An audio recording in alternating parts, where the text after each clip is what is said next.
ભાઈ બધા કાર્યકર્તાઓ સામેના ભાગમાં આવી જાઓ ભાઈ.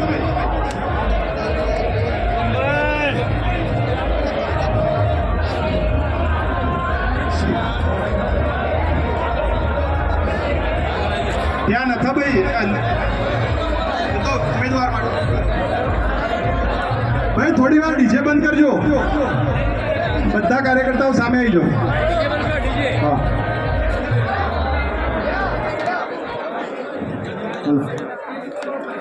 ભાઈ બધા જ કાર્યકર્તાઓ આ બાજુ આવી જઈશું.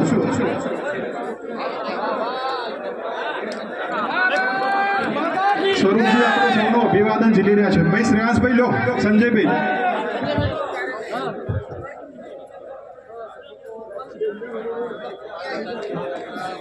બોલો ભારત માતા કી, ભારત માતા કી, વંદે વંદે.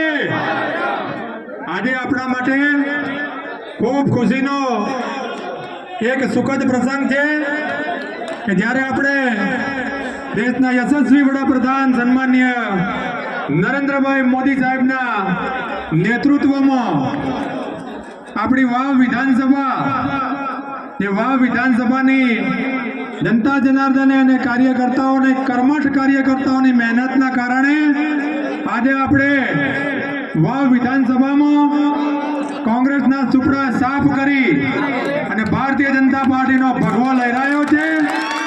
અને માનનીય નરેન્દ્રભાઈના ચરણોમાં જ્યારે આપણે આપણું કમળ એમને આપ્યું છે અને મહારાષ્ટ્ર વિધાનસભામાં પણ 3/4 બહુમતી સાથે જ્યારે આપણી ભારતીય જનતા પાર્ટીની એનડીએની સરકાર બનવા જઈ રહી છે ત્યારે આજે આપણા માટે ખૂબ આનંદનો દિવસ છે. આપણે ખૂબ આનંદ મનાવીએ. હવે હું સન્માનીય જિલ્લા ભાજપના અધ્યક્ષ આદરણીય શ્રી કીર્તિસિંહ વાઘેલા સાહેબને વિનંતી કરું કે તેઓ આ વિજયશ્રીના આનંદમાં આપ સર્વેને સંબોધન કરે. સન્માનીય કીર્તિસિંહ વાઘેલા સાહેબ. भारत माता की जय, भारत माता की जय, वंदे मातरम. બોલો ભારત માતા કી જય. વાવ વિધાનસભાની પેટા ચૂંટણીમાં ભારતીય જનતા પાર્ટીના ઉમેદવાર શ્રી સૌરભજી ઠાકોરના જલવંત વિજય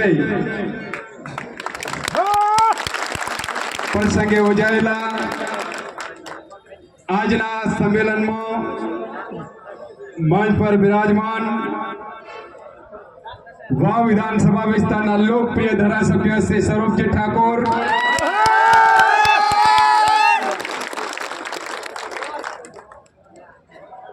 પ્રદેશના મંત્રી બેન શ્રી નૌકાબેન પ્રજાપતિ, આપણા પાડોશના જ રાધનપુરના લોકપ્રિય ધારાસભ્ય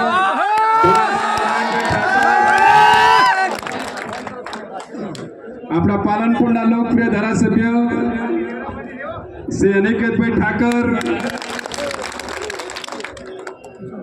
ડીસાના લોકપ્રિય ધારાસભ્ય શ્રી પ્રવીણભાઈ માળી, ડીસાના પૂર્વ ધારાસભ્ય શ્રી શશિકાંતભાઈ પંડ્યાજી, આપણા આગેવાન બેન શ્રી ડોક્ટર રેખાબેન ચૌધરીજી, આપણા જિલ્લા ભાજપના પૂર્વ અધ્યક્ષ શ્રી ગુમાનસિંહજી ચૌહાણ, ડીસા અને ધાનેરાના લોકપ્રિય ધારાસભ્ય,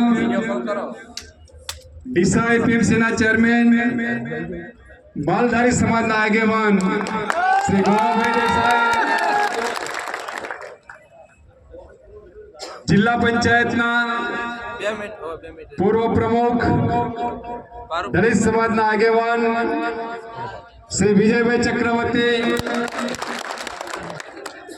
જિલ્લા પંચાયતના પૂર્વ પ્રમુખ શ્રી દિનેશભાઈ દવે, ભારતીય જનતા પાર્ટીના આગેવાન, વાવ વિધાનસભાના આગેવાન શ્રી અમેરામભાઈ,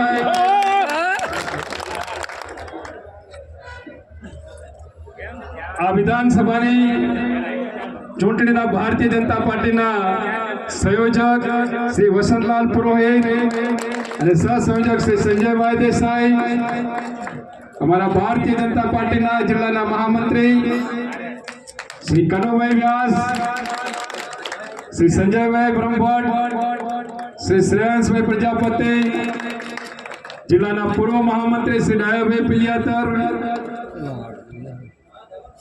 સૌ સન્માનીય ભારતીય જનતા પાર્ટીના મંચસ્થ મહાનુભાવો, સન્મુખ સૌ સન્માનીય કાર્યકર્તા ભાઈઓ બહેનો તેમજ પત્રકાર મિત્રો, સર્વપ્રથમ ભારતીય જનતા પાર્ટીના જનતા જનાર્દનનો હૃદયપૂર્વક આભાર વ્યક્ત કરું છું.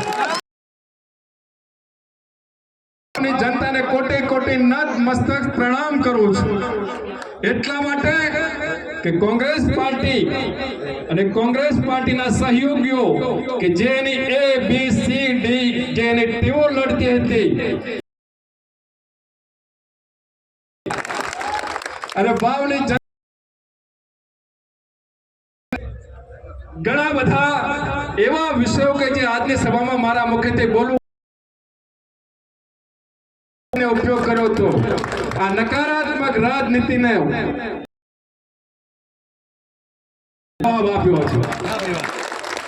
દેશના પ્રધાનમંત્રી અને વિશ્વના નેતા,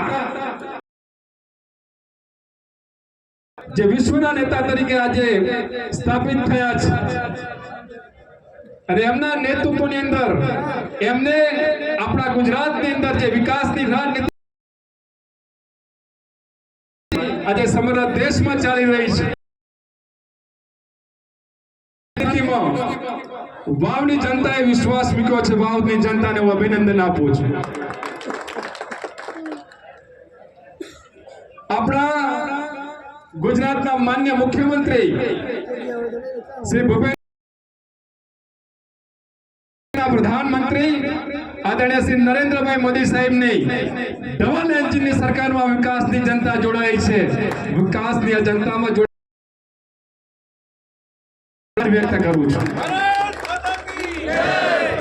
અમારા પ્રદેશ અધ્યક્ષ, નવસારીના સાંસદ અને મંત્રી આદરણીય શ્રી CR પાટીલ સાહેબના નેતૃત્વમાં ભારતીય જનતા પાર્ટીના કાર્યકર્તાઓએ જે રાત દિવસ મહેનત કરી છે, આદરણીય પાટીલ સાહેબનો અને અમારા ભારતીય જનતા પાર્ટીના દેશ દુર્લભ કાર્યકર્તાનો પણ આજના દિવસે હું આભાર વ્યક્ત કરું છું. કોંગ્રેસના સાથી એ પડકારો ફેંક્યા હતા કે પાટીલનો પાવર નહીં ચાલે. મિત્રો,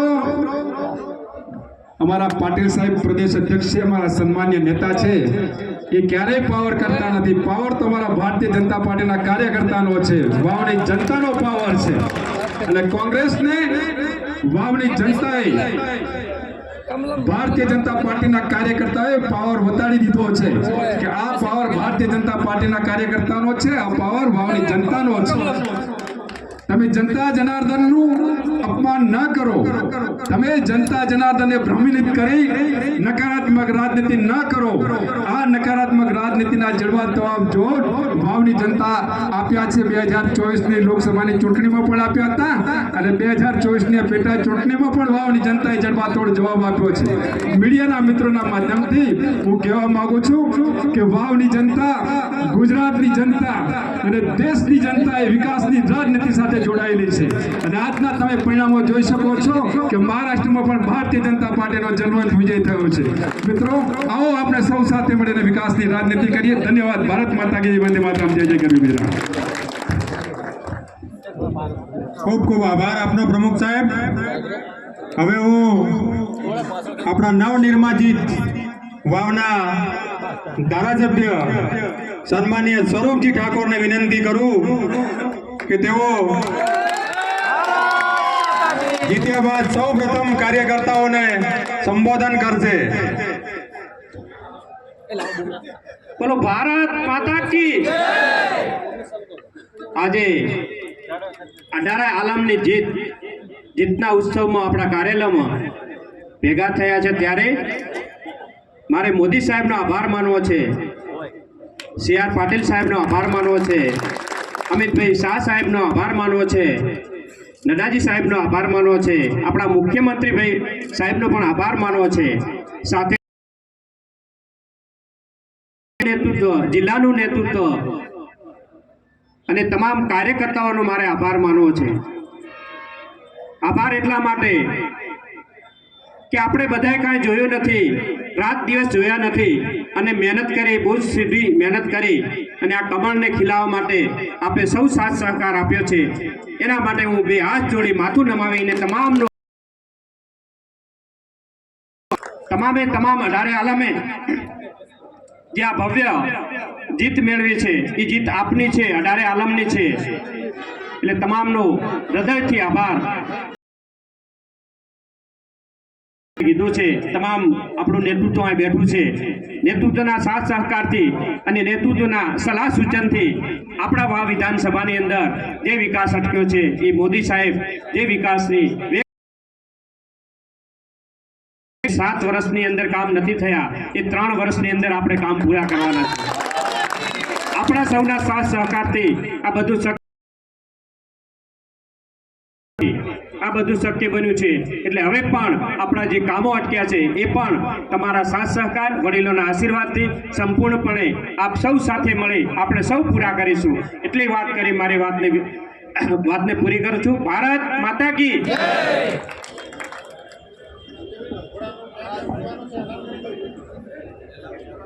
હવે આપણે બધા કાર્યકર્તાઓ જે સ્વરૂપજી સાથે આવ્યા છો, એ સીધા ગેડા જવાનું. ડીસા વચ્ચે સન્માન થશે, પછી ગેડાથી ઢીમાથી નડેશ્વરીથી અને બીઓક રાખવાનું હતું ને.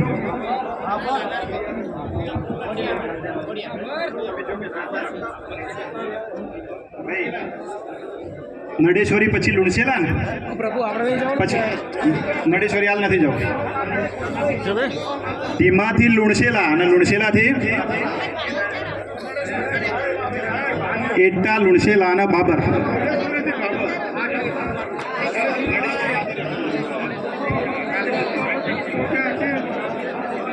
ધીમાથી લુણસેલાથી બાબર સમાપન. બરોબર? એટલે બધા કાર્યકર્તાઓ ત્યાં સાથે એમની સાથે જોડાઈશું. એ વચ્ચે એક જગ્યાએ દર્શન કરીને આવશે, એટલે આપણે બાબરવાળા બધા કાર્યકર્તાઓ આગળ નીકળી એટા જવા.